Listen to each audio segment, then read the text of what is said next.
자, 우리는 건강한 교회의 모델에 대해 살피면서 지금 지난주부터 예배에 대해서 집중하고 있습니다.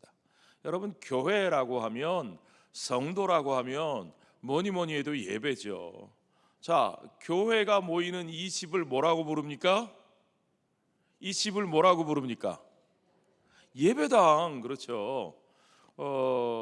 요즘에는 예배당을 가지고 성전이라는 표현을 쓰시는 분들이 참 많은데요, 사실 그건 좀 성경적으로 맞지 않는 표현이고요. 우리 믿음의 선조들, 우리 50년 전, 100년 전 우리 믿음의 선조들은 예배당 건물을 향해서 성전이라는 말을 쓰지 않았고, 심지어는 교회 간판을 다실 때도 무슨 대한예수교 장로회, 옛날에는 해방전에는 조선예수교 장로회였겠죠. 조선예수교 장로회, 성동교회 있으면 그냥 성동교회라고만 간판을 써놓으면 사람들이 오해를 합니다. 아, 이 건물이 교회로구나. 그렇게 오해를 할까봐 성동교회 그 뒤에 뭘로 붙였어요? 예배당. 예배당. 건물은 예배당이에요, 그렇죠?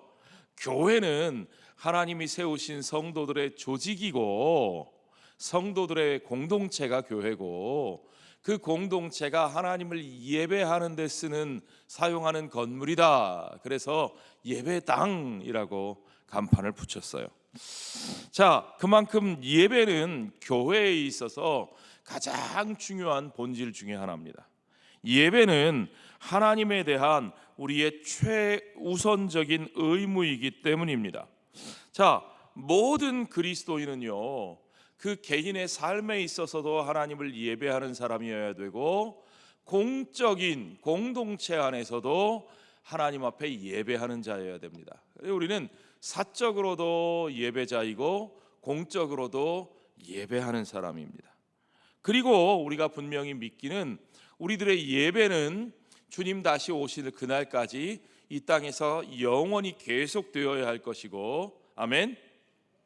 또한 주님이 이 땅에 오시면 우리가 요한계시록에서 보았죠, 천상의 예배, 하나님의 보좌 앞에서 온 성도들이 그의 이름을 높여 예배하는, 우리가 받은 면류관을 주님 앞에 돌려드리면서 예배드리는 천상의 예배를 우리가 그곳에서 드리게 될 것이라는 사실을 우리는 분명히 믿고 있습니다.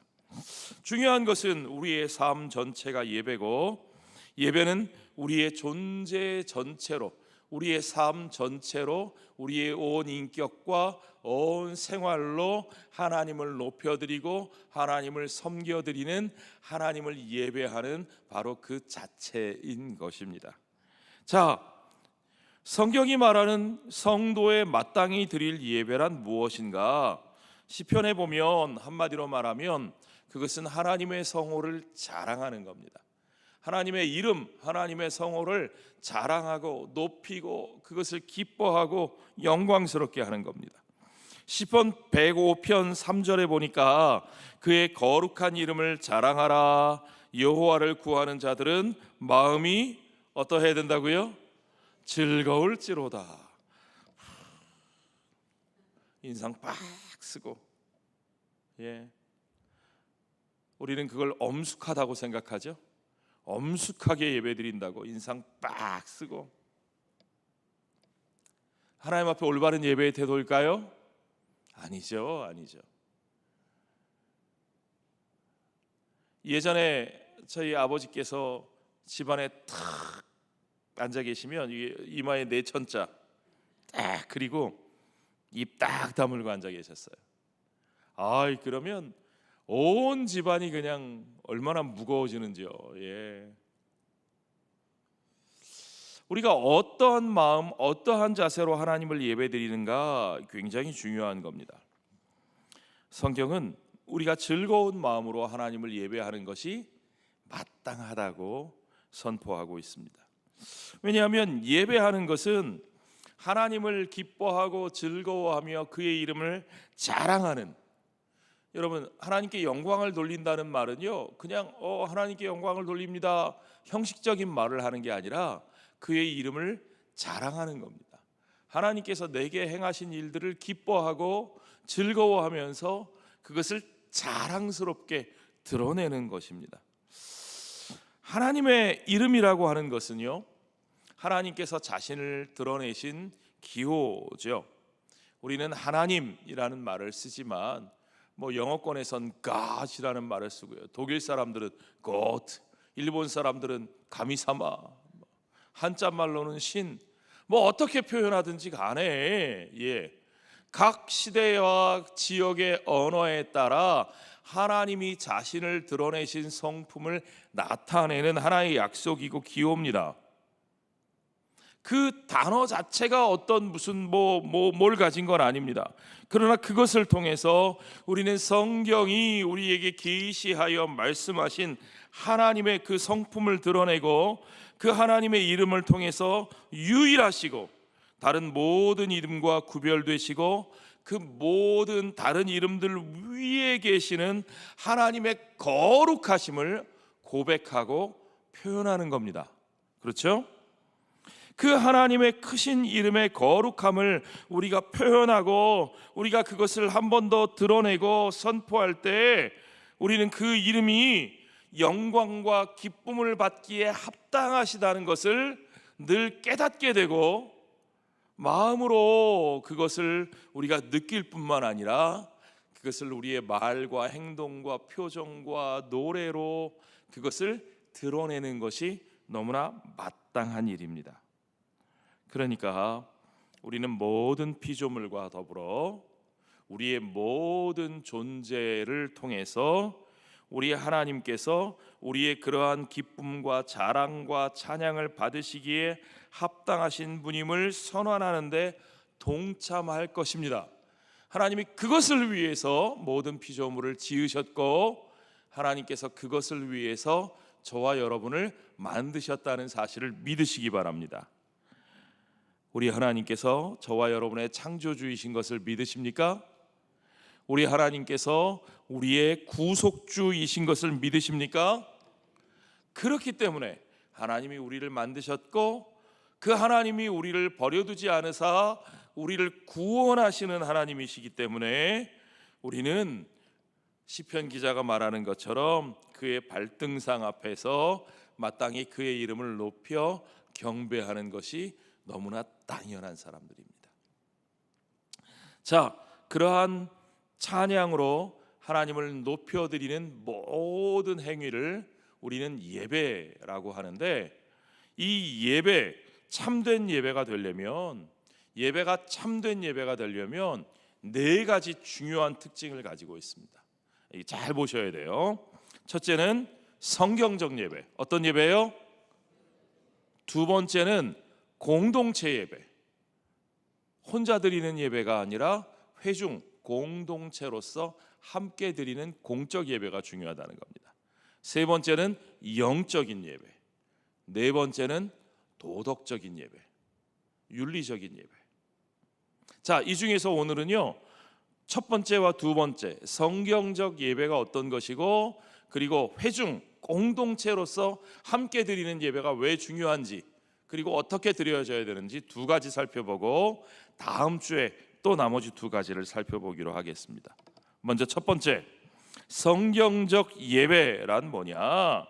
진정한 예배는 성경, 하나님의 말씀의 계시에 대한 반응이라는 겁니다. 자, 오늘 읽은 사도행전 17장 23절을 보세요. 내가 두루다니며 너희가 위하는 것들을 보다가 알지 못하는 신에게 라고 새긴 단도 보았으니 그런즉 너희가 알지 못하고 위하는 그것을 내가 너희에게 알게 하리라. 이 이방인들, 헬라 사람들, 우상 숭배자들이죠. 우상 숭배자들에게도 종교심이 있어요. 그러니까 그들도 신을 섬겨요. 겉으로 보기에는 그들도 예배를 한다는 겁니다. 그렇죠?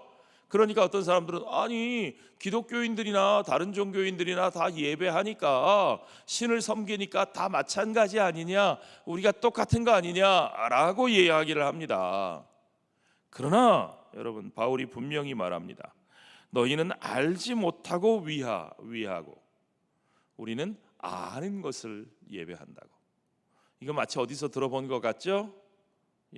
요한복음에서 수가성 우물가의 여인과 예수님의 대화가 떠오르지 않습니까, 여러분?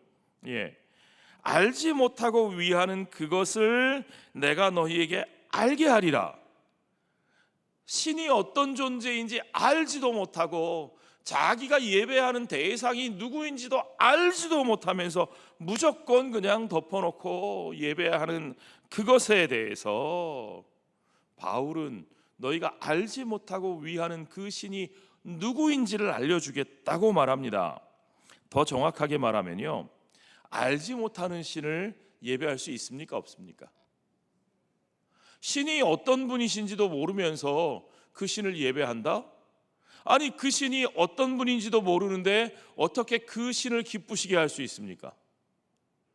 그 신이 어떤 분인지 알아야, 무엇을 기뻐하는지 알아야 그 신이 기뻐하시는, 그 신을 기쁘게 해드리는, 그 신을 찬양하는, 그 신께 영광을 돌리는 일을 할 수 있을 거 아니에요.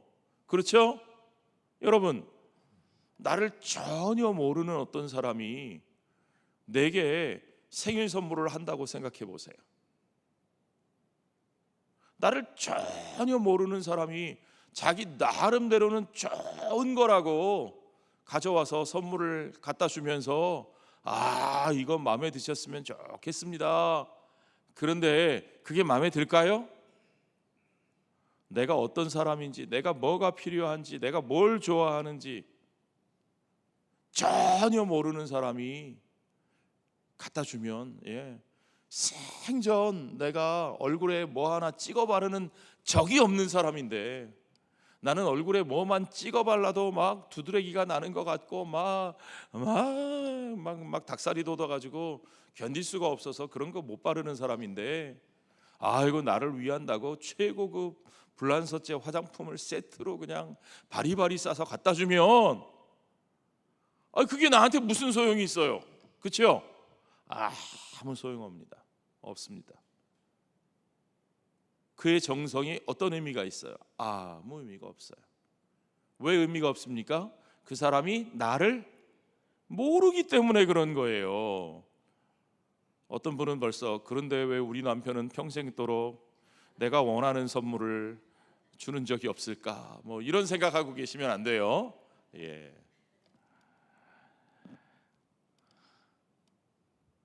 자, 여러분, 그 신이 어떤 신인지 올바른 지식이 없으면 우리는 그 신을 올바로 예배할 수 없습니다. 그러니까 결국 그런 예배는 우상 숭배가 될 수밖에 없는 겁니다. 무의미한 행위가 될 수밖에 없는 겁니다. 한마디로 말하면 하나님에 대한 올바른 지식이 없이 하나님을 바로 예배할 수 있다, 없다? 없다. 여러분, 이게 중요한 겁니다. 그러니까 결국 기독교의 예배는 하나님의 계시에 대한 올바른 계시에 대한 올바른 반응이라고 말씀드릴 수 있습니다.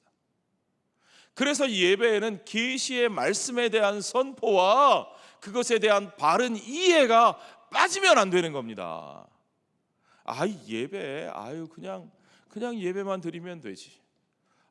찬송 부르고, 기도하고, 헌금 드리고 하면 되지. 왜 맨날 예배에 저렇게 목사님이 나오셔서 맨날 저 성경 알아듣지도 못하는 말씀 읽고 저렇게 맨날 예배 빨리 끝났으면 좋겠는데 30분, 어떤 때는 막 40분씩 막 저렇게 설교를 길게 하시는지 모르겠어.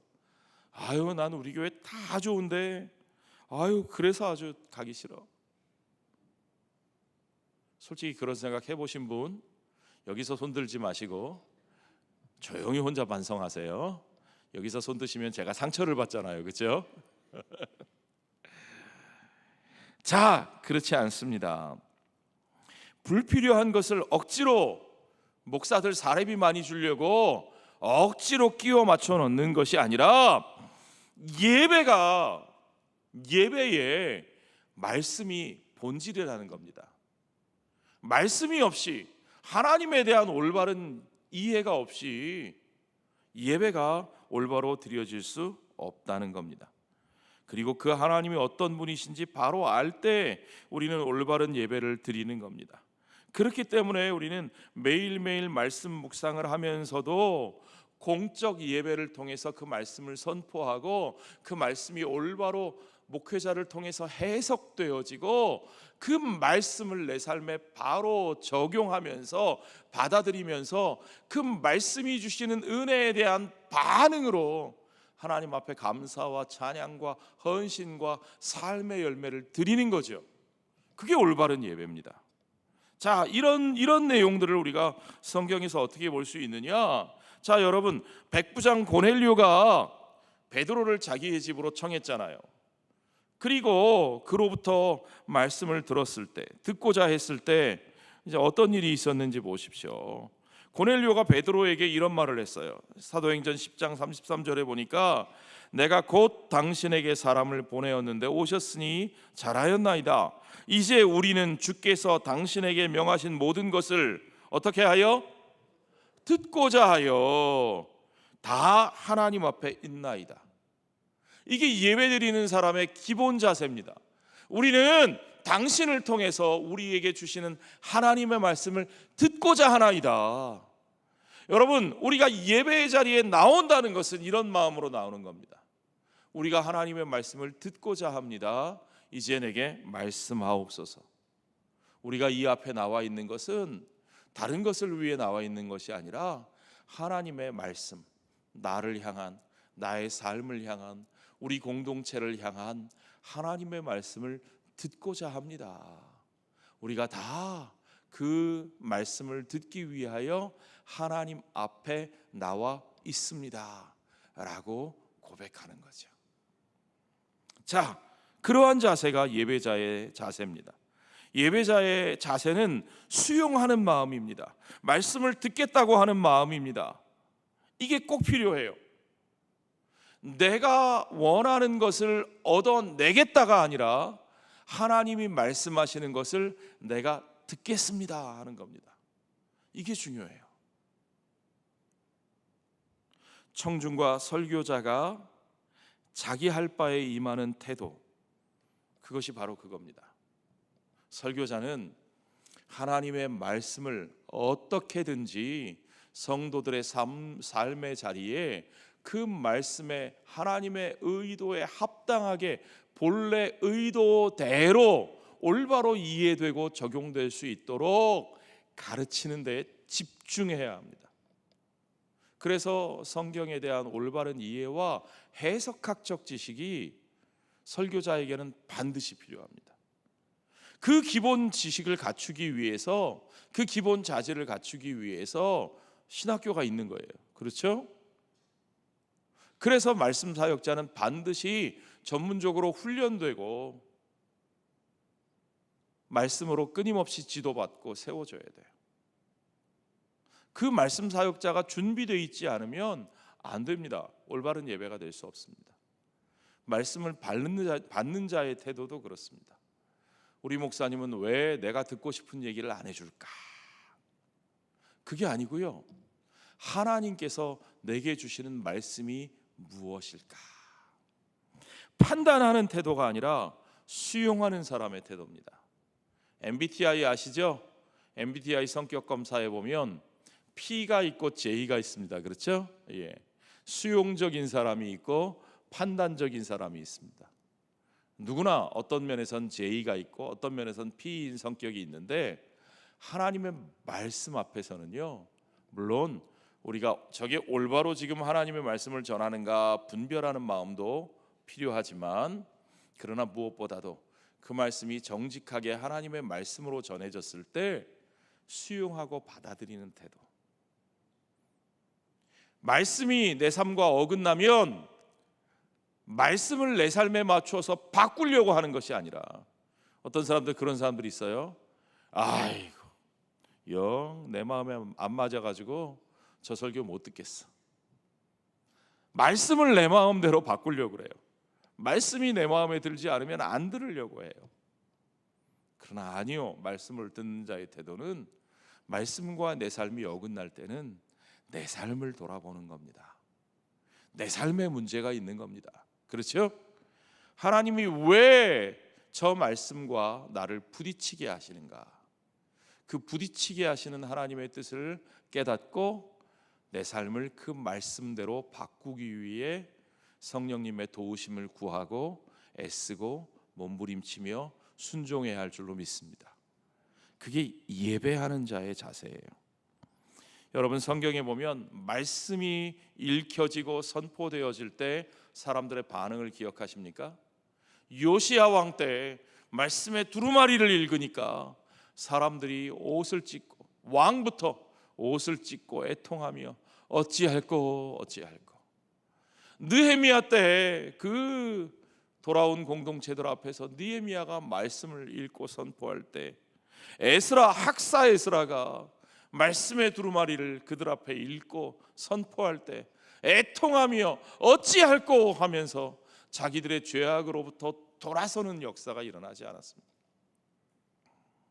베드로가 성령 받은 날, 오순절 성령 강림의 그날, 하나님의 말씀을, 요엘 선지자의 말씀을 통해서 성령이 그들 가운데 임하시고 그 복음의 역사를 선포했을 때 그 수많은 사람들이 어찌할꼬, 형제들아 우리가 어찌할꼬 하면서 주님 앞에 돌아왔습니다.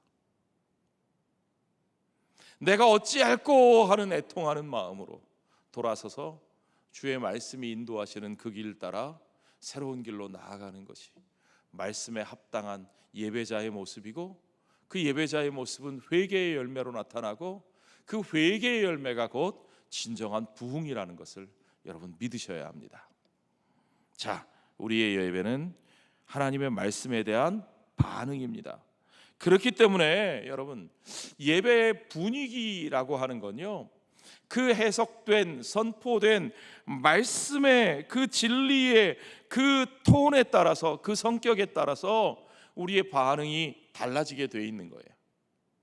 말씀이 우리에게 하나님의 은혜와 사랑과 기쁨을 선포하면 우리 예배자들은 거기에 따라서 감격하고 기뻐하고 감사하면서, 여러분, 찬양은 기쁘고 감격한 찬양을 부르는데 주 예수 사랑 기쁨 내 마음속에 하는데, 노래는 사랑 기쁨 내 마음속인데 주 예수 사랑 기쁨,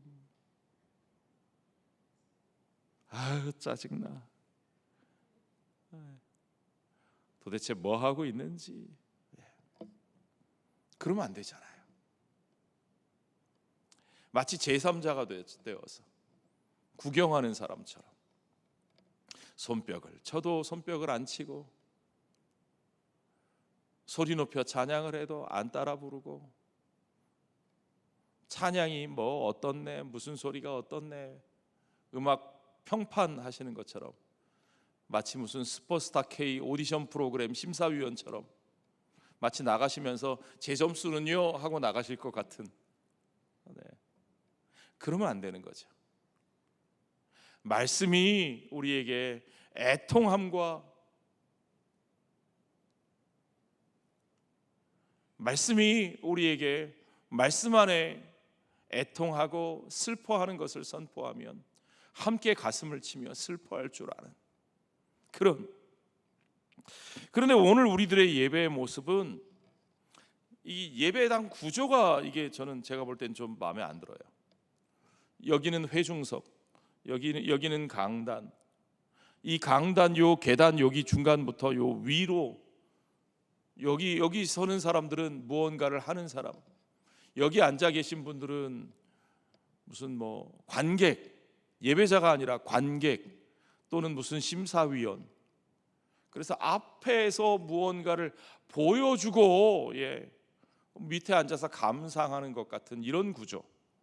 언제부터 우리의 예배가 이런 구조가 됐을까요?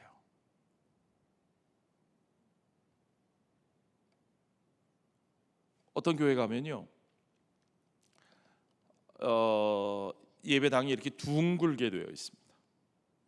예배당이 둥글게 원형으로 되어 있어서 이 성도들이 원형으로 이렇게 서로 바라보면서 앉습니다. 그 가운데서 예배가 진행이 돼요. 그래가지고 서로 바라보면서 서로 막 찬송 부르고 축복하고 막 그런 교회도 봤어요.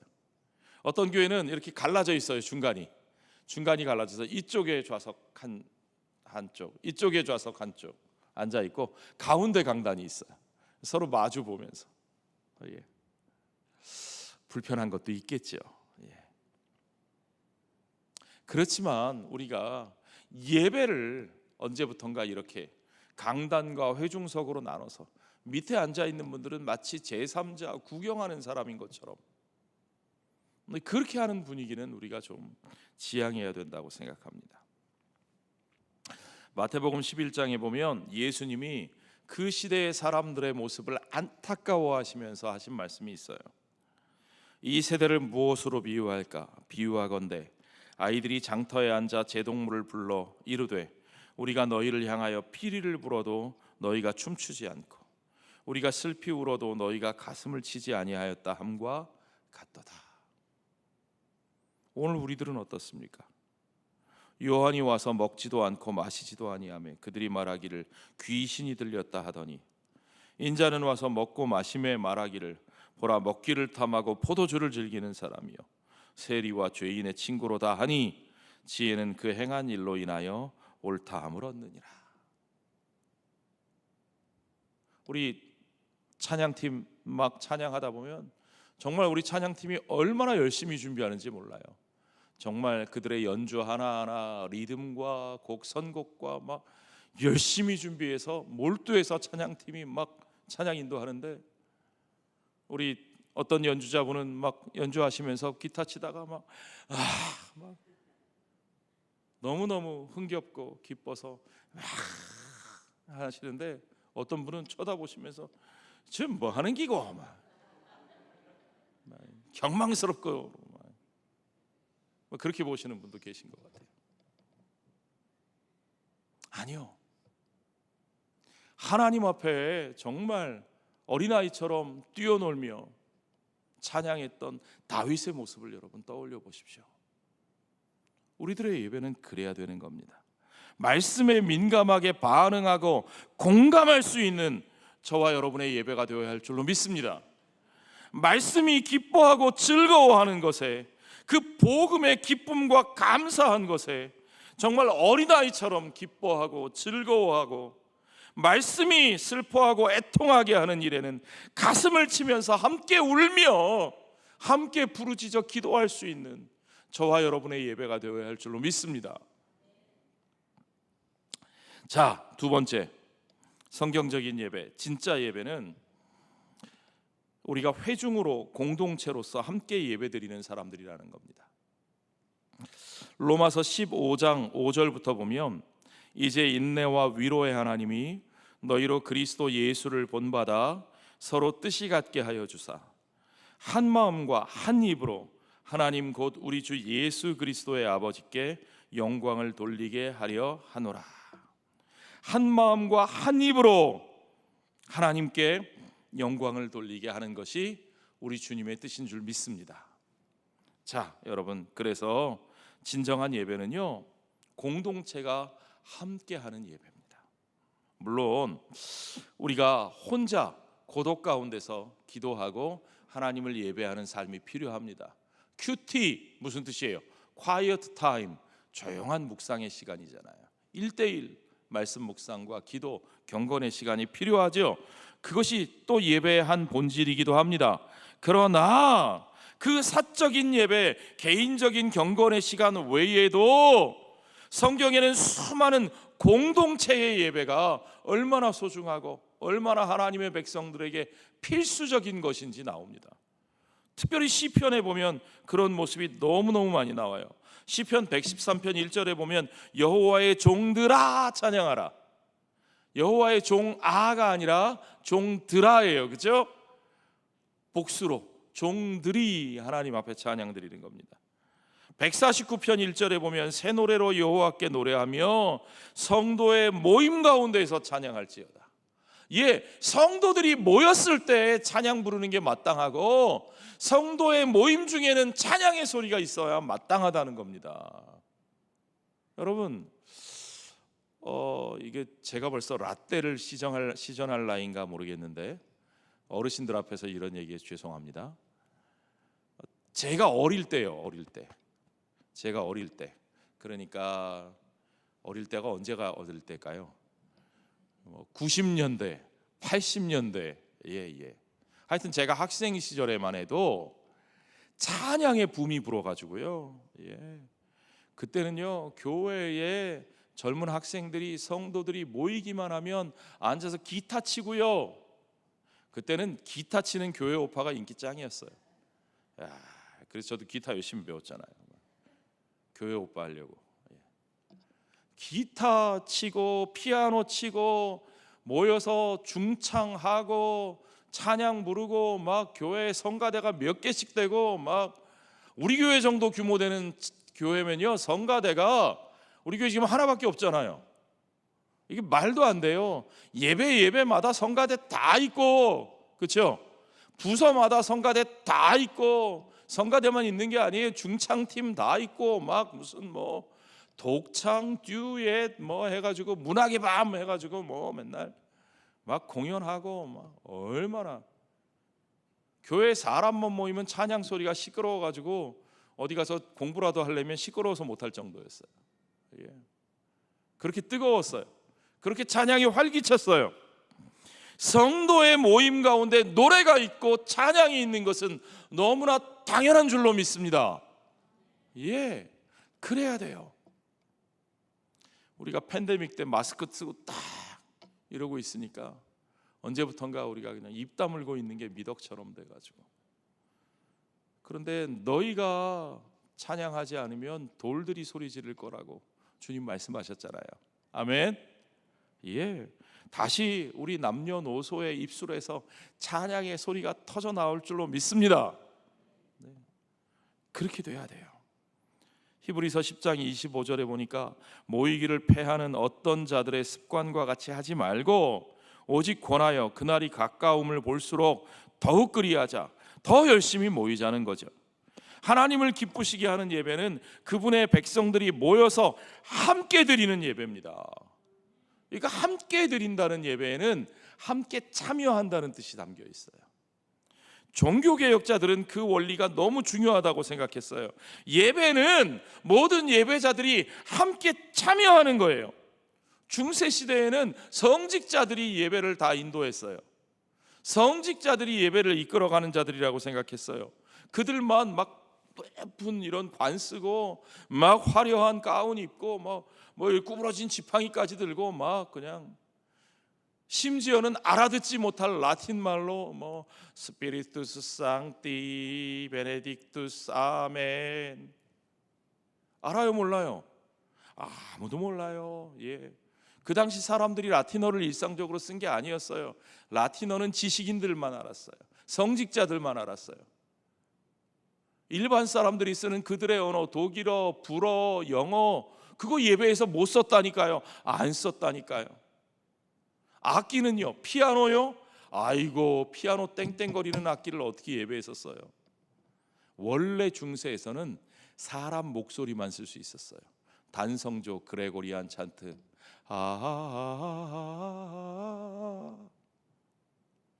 다른 거 못 써요. 그러다가 나중에 조금 지나면서 올겐, 사람처럼 호흡하는 악기만 허락해 줬어요. 엄숙한 악기. 그 중세의 예배예요. 그러나 종교개혁자들은 거기에 동의할 수 없었습니다. 그게 성경적인 예배가 아닙니다. 엄숙한 게 경건한 게 아니에요, 여러분. 엄숙과 경건을 여러분 혼돈하시면 안 됩니다. 우리는 지금도 엄숙하면 경건하다고 생각하고 엄숙하지 않고 자유분방하면 경건하지 못하다고 단정짓는 경향이 있어요. 그거 중세의 폐해입니다. 개혁자들은 그렇게 가르치지 않았어요. 그래서 개혁자들은요, 여러분 유럽의 중세 성당들을 가보세요. 단이 얼마나 높이 있는지, 이 지붕이 저 높은데 고딕 양식, 그 중간에 이렇게 저기 저 파이프 있는 저 위에쯤으로 이렇게 단이, 이렇게 계단이 쭉 있고요. 거기 단이 하나가 뚝 튀어나와 가지고 그 위에서 설교하고 예배 인도하고 그랬어요. 그러다가 개혁자들은 회중석 가까운 데로 내려와서 예식을 진행합니다. 특별히 성찬을 진행할 때는 더욱더 회중석 가운데로 나와서 그들과 함께 떡을 떼고 먹고 마십니다. 평신도들이, 아니 평신도다라는 말이 사실은 존재하지 않죠.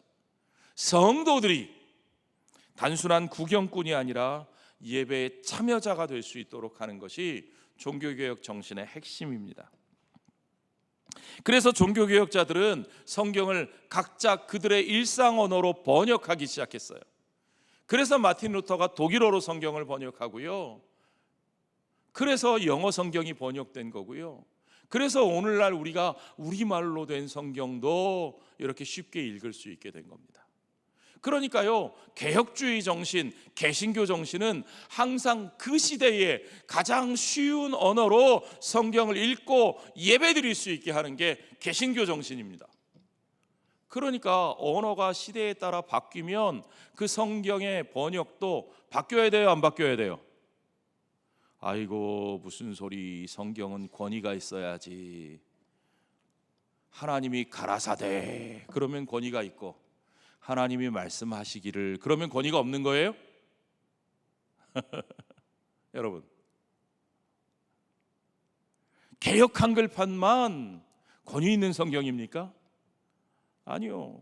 대한성서공회 성서학자들이 얼마나 열심히 오늘 우리 시대의 성경을 정확하게 번역해서 우리 시대의 모든 사람이 이해하는 언어로 만들기 위해서 얼마나 애를 쓰고 있는데요. 여러분, 우리가 예배에 대해서 정말 성경적인 이해를 갖는 것이 중요합니다. 성도들이 예배에 공적인 기도에 참여하게 되고, 성도들이 예배 시간에 그 말씀에 대해서 반응하고 찬양에 함께 참여하고, 그래서 회중들의 찬송이 중요해지고 회중들과 함께 찬양하기 위해서 우리가 다양한 악기들도 사용하면서 좀 더 현대 사람들에게 익숙한 음악으로 그들이 더 하나님께 적극적으로 찬양할 수 있도록 현대 음악을 예배에 집어넣고 활용하는 것은 너무나 자연스럽고 성경적인 예배의 원리에 합당한 일입니다. 무엇보다도 공동체적인 예배는 수많은 사람들이, 다양한 사람들이 턱이 없이, 장벽이 없이 우리들의 예배에 함께 참여할 수 있도록 하는 겁니다.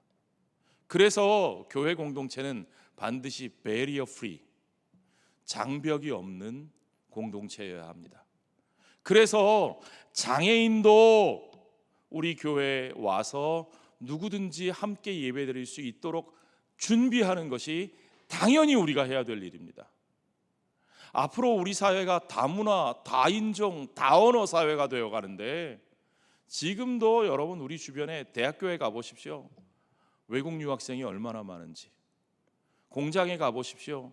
일하시는 분들의 거의 절반 이상이 외국인 노동자들이고, 어디에 가나 그렇습니다. 그러면 우리도 결국은 그들과 함께 예배드리고 그들에게 복음을 전해야 합니다. 이거 너무나 당연한 원리입니다. 그런데 교회에는 어떤 원리가 작동되느냐? 도널드 맥가브란이라는 사람이, 이게 플러신 학교의 선교학 교수인데요, 이분이 동일 집단 원리라는 말을 했어요. Homogeneous Unit Principle. 무슨 말이냐 하면요, 어려운 말 아니에요. 끼리끼리 모인다는 거예요. 어디서도요? 교회에서도. 사람은 인종, 언어 혹은 계급 장벽을 넘지 않은 채 그대로 가지고 그대로 그리스도인이 되려고 한다.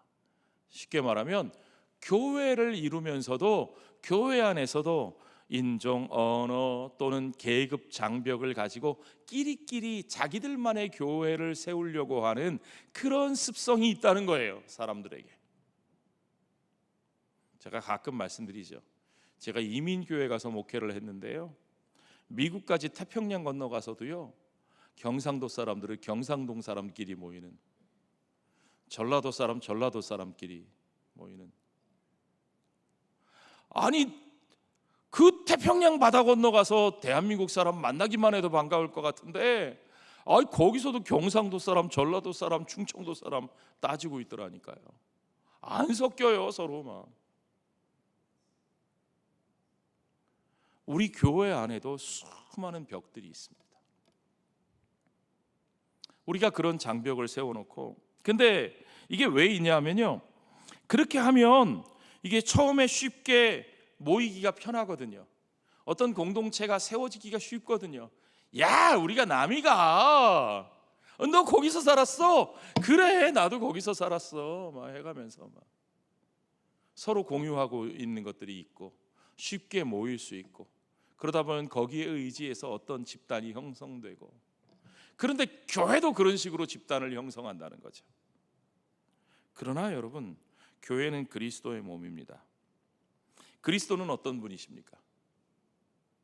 그리스도는 십자가에서 자신을 내어주사 하나님의 은혜 안에 온 열방이 나올 수 있도록 그 모든 구원의 문을 열어주신 분인 것을 믿으시기 바랍니다. 여러분, 교회는 그리스도의 식탁을 나누는 곳입니다. 그리스도의 식탁에는 어떤 사람들이 왔습니까? 그리스도의 식탁에는 번듯하고 멀쩡한 사람, 바리새인, 사두개인, 서기관들, 제사장들만 온 것이 아니라 세리와 죄인과 부정한 자들과 온갖 가난한 자들, 그런 이들이 그곳에 함께 와서 주님과 함께 먹고 마셨던 곳입니다. 그리스도의 몸 된 교회는 그리스도의 몸이 하셨던 바로 그 가치를 이루어야 할 줄로 믿습니다. 그리스도의 몸이 십자가에서 자신을 내어주사 이 땅에 있는 수많은 장벽들을 허무시고 유대인과 이방인, 남자와 여자, 종과 자유자, 그 수많은 차별을 드러내시고 그리스도 안에서 하나 되게 하신 것을 믿으시기 바랍니다. 그러므로 교회는 그리스도의 몸을 이루고 이 땅에 그리스도의 몸을 이루고 하나님 나라의 통치를 이루는 곳이기 때문에 교회는 그리스도의 몸이 가진 통일성, 그리스도의 몸의 각 지체로서 하나됨을 추구하는 동시에 각 지체의 다양성, 그 다양한 모습들을 인정하면서 그 다양한 사람들이 차별 없이, 장벽 없이 그리스도의 몸 안에 모여서 함께 예배할 수 있는 곳이어야 할 줄로 믿습니다. 특별히 요한계시록에 보면 천상의 예배의 가장 중요한 모습이 7장 9절부터 나옵니다.